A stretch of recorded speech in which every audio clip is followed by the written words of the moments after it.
Here are 15 Tagalog slang words. Number 1, charot. It means joking or kidding. Charot. Charot. Charot lang. It means just kidding or just joking. Lang means just or only. Charot lang. Number 2, chika. It means gossip. Chika.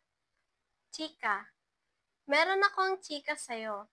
I have gossip for you. Meron means have. Akong means I. Chika means gossip. Sa'yo means for you or to you. Meron akong chika sa'yo. Number 3, lodi. It means idol. Lodi. Lodi. It is a reverse spelling of idol. Lodi. Lodi kita. I idolize you. Kita means I and you. Lodi kita. Number 4, jowa. It means boyfriend or girlfriend. Jowa. Jowa. Jowa. Number 5, basta. It means just because or secret. Basta. Basta. Basta. Number 6, carry. It means can do. Carry. Carry. Carry mo yan. You can do that. Carry means can do. Mo means you. Yan means that. Carry mo yan. Number 7, anyari or anyare. It means what happened. Anyari or anyare.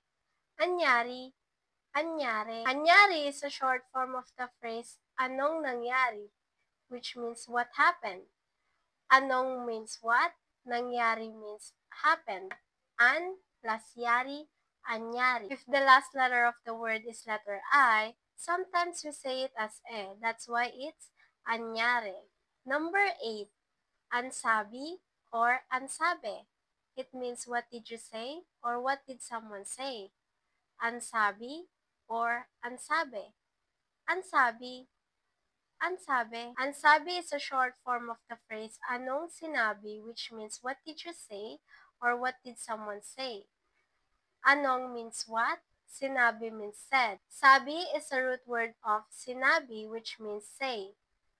An plus sabi, ansabi. Since the last letter is letter I, sometimes we say it as e. That's why it's ansabi. Number 9, omsim.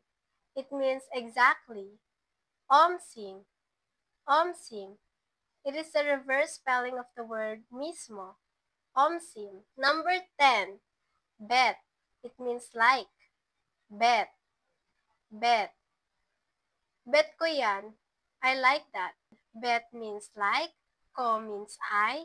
Yan means that. Bet ko yan. Anong bet mo? What do you like? Anong means what? Bet means like. Mo means you. Anong bet mo? Number 11, rapsa. It means delicious. Rapsa. Rapsa. Rapsa from the word sarap, which means delicious. Sarap. Rapsa. Number 12, walwal. It means to party or be drunk to the point that you are wasted. Walwal. Walwal. Walwal. Number 13, afam. It means foreigner. Afam. Afam. It can also be mean as a foreigner assigned in Manila or a foreigner around Manila. This foreigner is usually male. Afam. Number 14, pabebe.